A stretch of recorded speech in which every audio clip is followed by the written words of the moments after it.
देखो बच्चों, see in the chapter 8 class 7 we are going to study chapter 8 of mathematics.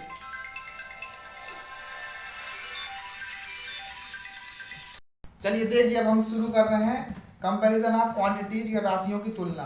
ठीक है, तो इसमें हम लोग को करना क्या है कि चीज़ों को जो है कंपेयर करते हैं। ठीक है, तो जो हमारा क्वेश्चन 8.2 है ना, उसमें देखेंगे एक जैसा क्वेश्चन है, पूरा ही आपको कॉन्सेप्ट समझा देता हूँ पहले।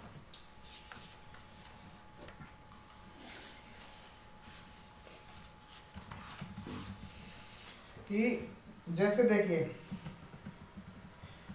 कंपैरिजन ऑफ क्वांटिटीज चैप्टर का नाम है।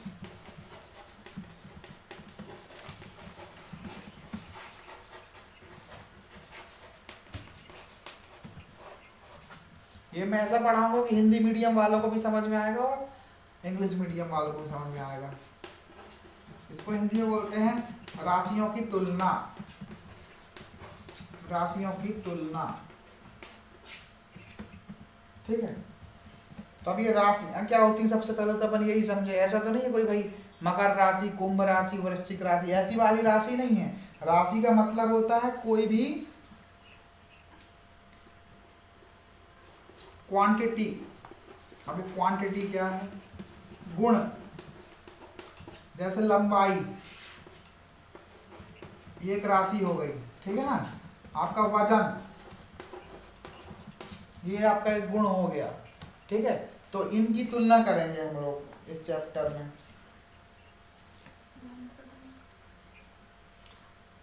लंबाई मतलब आप समझ लीजिए लेंथ,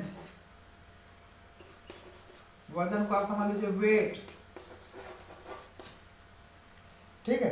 तो अब यदि हम कहें हैं कि जैसे मेरा वजन जो है, मेरा खुद का वजन है 90 kg है, 90 kg, ठीक है। कोई बच्चा जो पढ़ रहा है, ठीक है, उसका वजन है कितना, 30 kg है, ठीक है। ये मान लीजिए जो आप पढ़ रहे हो वीडियो में वो बच्चे हो, और जो पढ़ा रहा है वो है 90 kg का। तो अब देखो कौन सी राशि, वजन की राशि किसकी बड़ी है, वजन की राशि इसकी बड़ी है, ठीक है। ये वाली राशि जो होगी बड़ी होगी, इस quantity will be greater than this.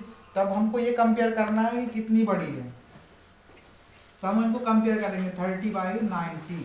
तो ये इसको काटेंगे, 30 से कम 30 और 30 या 90, 1/3। इसका मतलब ये हुआ कि मान लीजिए निखिल का वजन का अनुपात जो है मेरे वजन के अनुपात से 3 गुना कम है। मतलब मेरा जो वजन है उसके 3 गुना के बराबर है। My weight is 3 times more than Nikhil. तो यहाँ पे हमने क्या किया, वजन का एक कंपैरिजन कर लिया, ठीक है। तो इसी को बोलते हैं हम कंपैरिजन ऑफ क्वांटिटीज या राशियों की तुलना, ठीक है। समझ में आ गया होगा आपको बहुत इजी तरीके से। चलिए ठीक है, एक उदाहरण आपको और देता हूँ। ये वीडियो YouTube पे मिल जाएगा अभी थोड़ी देर से। जैसे मान लीजिए एक साइकिल है, ठीक है। एक साइकिल आप बना दी हमने, साइकिल है, चलो ये आपकी साइकिल हो गई, है ना, साइकिल हो गई ना। यहाँ पर एक बच्चा है वो पैडल मार के चला आ रहा है साइकिल को, ये पकड़ा है हाथ से उसने, ये बढ़िया से साइकिल चलाते हुए जा रहा है पैडल मारते हुए, ठीक। इसका यदि स्पीड मान लीजिए 10 किलोमीटर प्रति घंटे है, ठीक है। वहीं पर एक कार जा रही है, ये कार है, कार की स्पीड यदि 100 किलोमीटर प्रति घंटे है, तो उसमें देखो कौन तेज चलेगा। तेज चलेगी कार, क्योंकि उसकी स्पीड जो है कितनी, 100 किलोमीटर पर आवर है, ठीक है ना। तब देखेंगे इनकी इनकी जो कहना चाहिए गति का अनुपात क्या है, द रेशियो ऑफ स्पीड। इसको ऐसा लिख देते हैं, स्पीड ऑफ साइकिल, अंग्रेजी में बाइसिकल बोलते हैं, और speed of car. What is the ratio of these two quantities. तो हम कैसे निकालेंगे, करेंगे हम इसको, स्पीड ऑफ कार है कितनी, साइकिल है 10, और स्पीड ऑफ कार कितनी है 100। अब हम इसको डिवाइड ऐसा करेंगे कि 10 10 10 100, तो ये हो जाएगा इट विल बी 1/10। तो हम ये कहेंगे कि जो कार की स्पीड है, the speed of car is 10 times more than speed of bicycle, correct. तो यहाँ पर हमने स्पीड का कंपैरिजन कर लिया, तो ये कहलाता है कंपैरिजन ऑफ क्वांटिटीज, ठीक है। अब देखते हैं, ये समझ में आ गया होगा आपको। अब मैं इसको आगे चलते हैं हम।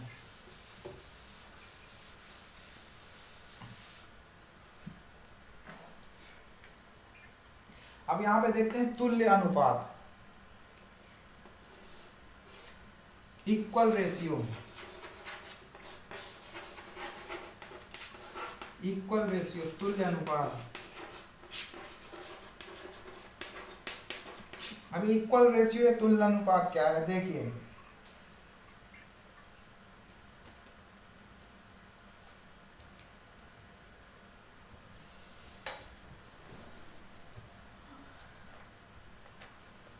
जैसे यहां पर लिखा है 1/2, 1/2, ठीक है, ये लिखा है। और यहाँ पे लिखा 50/100। तो क्वेश्चन ये है कि ये 1/2 इक्वल है क्या 50/100 के, ठीक है, ये समझना है। मतलब आप देखो, आप बोलोगे यहाँ पे here we have written here 1/2 and here 50/100, so we have to check whether these two ratios are equal or not, then let us see how we check। अब हम देखते हैं इसको कैसे करेंगे। 1/2 को तो और ज्यादा काट ही नहीं सकते, ठीक है, तो ये 1/2 ही है, ठीक, ये रेशियो हो गया आपका। अब देखो 50/100 लिखा, तो 10 से 10 ये कट हो जाएगा, ठीक है, और यहाँ पे 5 एकम 5 और 5 दूनी 10 आ जाएगा। तो यहाँ पे भी आंसर कितना आ गया 1/2। अब देखो इधर भी 1/2 और इधर भी 1/2, तो इससे क्या पता चला, इससे हमने ये पता चला कि here the ratio are same,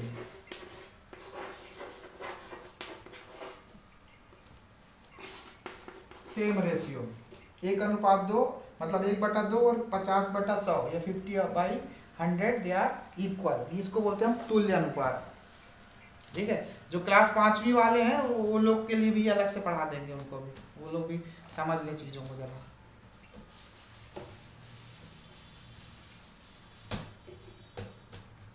ठीक है।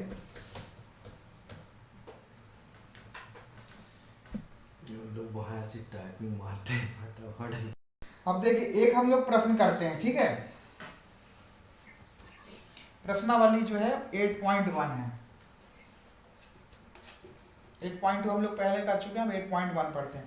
पहला क्वेश्चन है अनुपात हमको ज्ञात करना। देखिए क्वेश्चन जो 1 है, अनुपात ज्ञात करना है, फाइंड द रेशियो।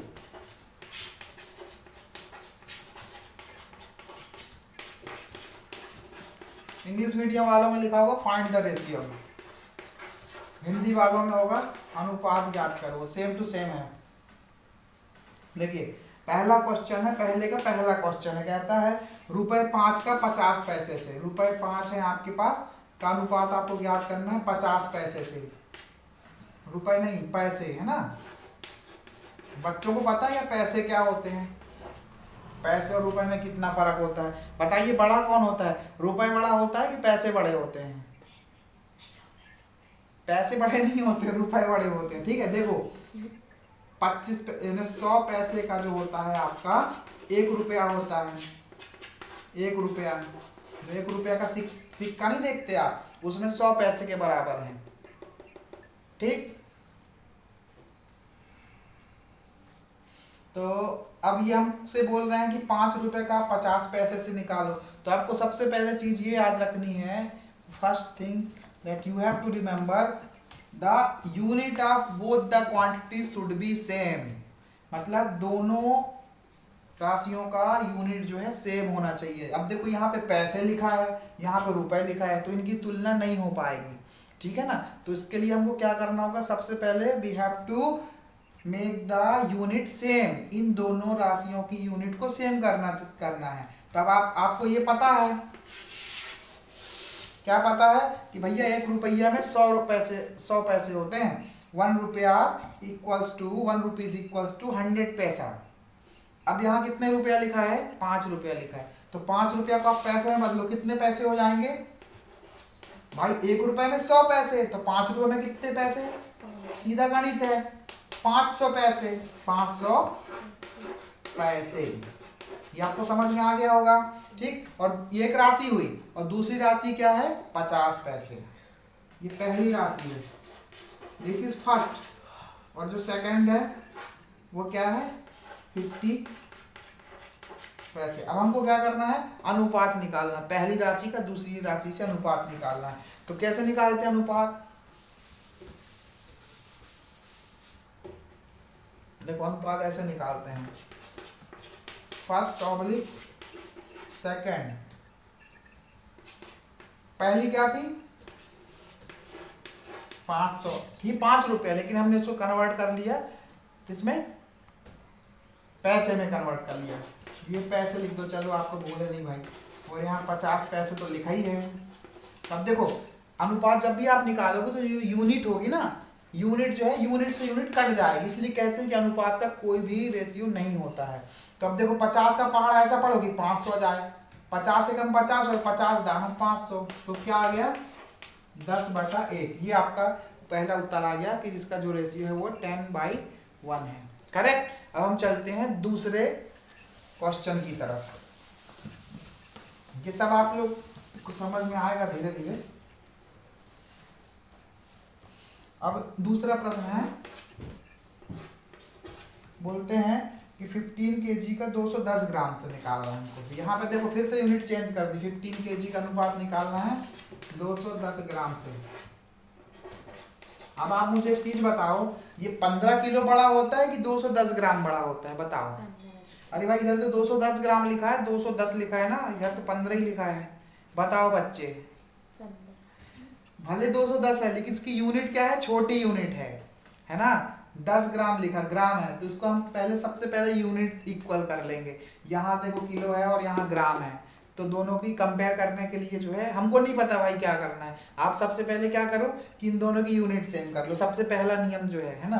तो यूनिट कैसे सेम कर, आपको क्या पता होना चाहिए कि भाई 1 kg में कितने ग्राम होते हैं? 1 kg में आपको पता है 1000 ग्राम होते हैं। There are 1000 grams in 1 kg, so you have to convert 15 kg in grams। तो ये हो गया 15 kg को क्या लिखोगे आप? 15 into 1000, ये हो जाएगा 15,000 ग्राम। ये हमारी पहली राशि आ गई। और दूसरी राशि तो उसमें कुछ कन्वर्ट करने की जरूरत ही नहीं है। क्यों नहीं है? क्योंकि ये ऑलरेडी ग्राम में है, 210 ग्राम, ठीक है। Now we have to find the ratio of this one to this much. तो what we will get, we shall get here from 15,000, इसको अनुपात रूप में लिख देंगे अपॉन 210। यहाँ भी ग्राम है और यहाँ भी ग्राम है, ये हो जाएगा रेशियो। इसको अपन बोल सकते हैं, पहली राशि ये है और दूसरी राशि बी है, तो A/B इक्वल्स टू, अब देखो 0 से 0 कट गया, ठीक। 3 से काटो, 3 7 21 और 3 5 15, 3 0 0 3 0 0, तब 500 से इधर हो गया कितना, और ग्राम से ग्राम कट ही जाएगा। यहाँ हो गया 500/7, समझ गए? तो ये आपका आंसर आ गया। अब और ज्यादा नहीं कट सकता, 7 7 49 करोगे तो फिर यहाँ पे बच जाएगा, डेसिमल पे आपको नहीं लाना है, ठीक है ना। चलिए ठीक है, अब 2 सवाल हम और करते हैं, आज काफी टाइम हो गया है। थर्ड वन, 9 मीटर का 27 सेंटीमीटर से। देखो बच्चों, आप लोग कक्षा 7 में पढ़ रहे हो तो आपको सेंटीमीटर क्या होता है, सेंटीमीटर से क्या नापते हैं पहले बताइए आप। सेंटीमीटर से हम लोग लंबाई नापते हैं। किलोग्राम से क्या नापते हैं बच्चों? किलोग्राम से हम लोग अपना वजन नापते हैं या किसी भी क्वांटिटी का वजन नापते हैं, ठीक है। और पैसे से क्या नापते हैं? पैसे तो मालूम है, रुपया आपको, रोकड़ा, रुपए से हर चीज मिलती है, ठीक। और समय को किससे नापते हैं? घंटों से नापते हैं या मिनटों से नापते हैं, दिनों से नापते हैं, ठीक है ना। तो इस तरह से आपको यूनिटों को, कौन सी क्वांटिटी को कैसे नापना है वो आपको समझना होगा। चलिए तीसरा वाला देखते हैं। 9 मीटर का आपको अनुपात निकालना है, 9 मीटर का 27 सेंटीमीटर से, 27 सेंटीमीटर से, ठीक है ना। तो अब देखो फिर यहाँ मीटर दे दिया, यहाँ सेंटीमीटर दिया, आपको फिर पता होना चाहिए इनके दोनों के बीच में रेशियो क्या है। तो ये होता है एक 1 मीटर इक्वल्स टू कितने सेंटीमीटर, 100 सेंटीमीटर। अपना स्केल पटरा निकाल के देखना, देख तो स्केल बड़ा है क्या, नहीं कैमरा नहीं हिला। देखिए ये मैं आपको स्केल दिखा रहा हूँ, देखो भाई ये स्केल है ना, बराबर से दिख रहा है ना आपको, ये स्केल है।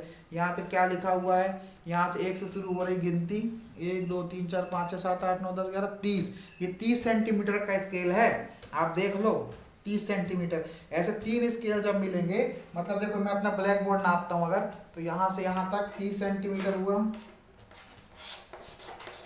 30 सेंटीमीटर इतना होता है, 30 सेंटीमीटर यहाँ से लेकर के यहाँ तक, ठीक है। फिर 30 में और जोड़ दूंगा, तो ये कितना हो जाएगा बच्चों, 60 सेंटीमीटर, और 30 में और जोड़ दूंगा, देखो तो यहाँ पे पूरा मेरा आखिरी तक पहुँच गया भाई।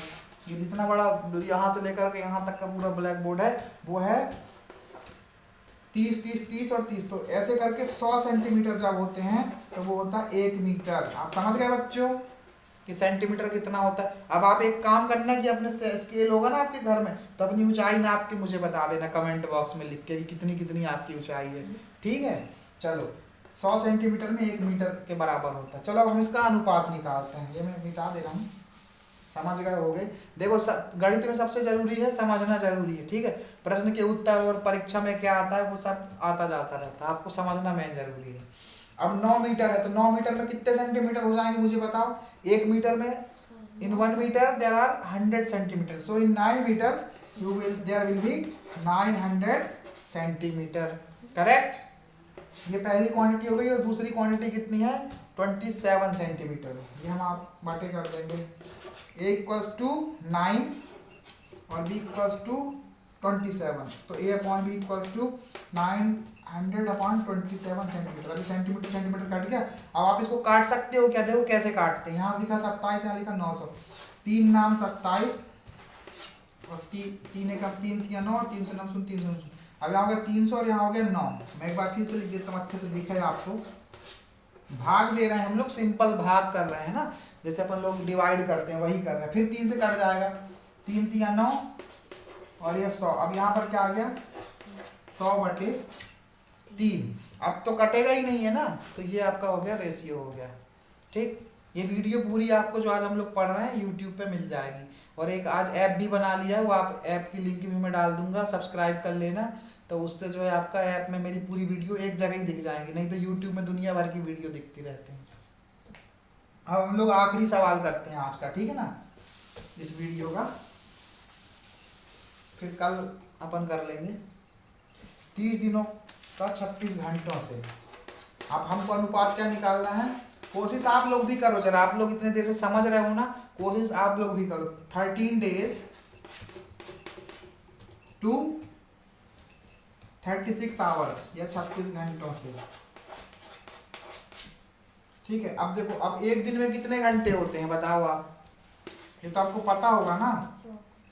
हाँ, एक दिन में जो है 24 घंटे, कोई कह रहा 12 घंटे होते, 12 नहीं 24 घंटे होते हैं भाई, ठीक है। तो 30 दिन में कितने घंटे हो जाएंगे भाई, पहली क्वांटिटी 30 दिन में हो जाएंगे हमारे कितने घंटे, मल्टीप्लाई कर देंगे 30 × 24 और 24 तिहाई 72, 720 घंटे हो जाएंगे, ठीक है ना। 30 दिनों में कितने घंटे हो जाएंगे 720 आवर्स। और बी का हमारा दूसरी क्वांटिटी क्या दी, 36 आवर्स। अब हमने क्या किया, ये भी यूनिट सेम कर ली और ये यूनिट भी सेम कर लिया। हमको इनका रेशियो निकालना है, हमको रेशियो मतलब a/b निकालना है। a/b इक्वल टू होगा 720/36, तो 36 का पहाड़ा पढ़ दीजिए। अब बोलोगे हमसे 2 का पहाड़ा नहीं बनता है, 36 का पहाड़ा पढ़वा रहे हो। अरे भाई 36 से कम 36, 36 दूनी 72 और 0, 20/1 आ गया सीधा सीधा, ठीक है। आप आज इतना ही पढ़ते हैं, फिर अपन कल पढ़ लेंगे, ठीक है। सबको राम राम, नमस्ते।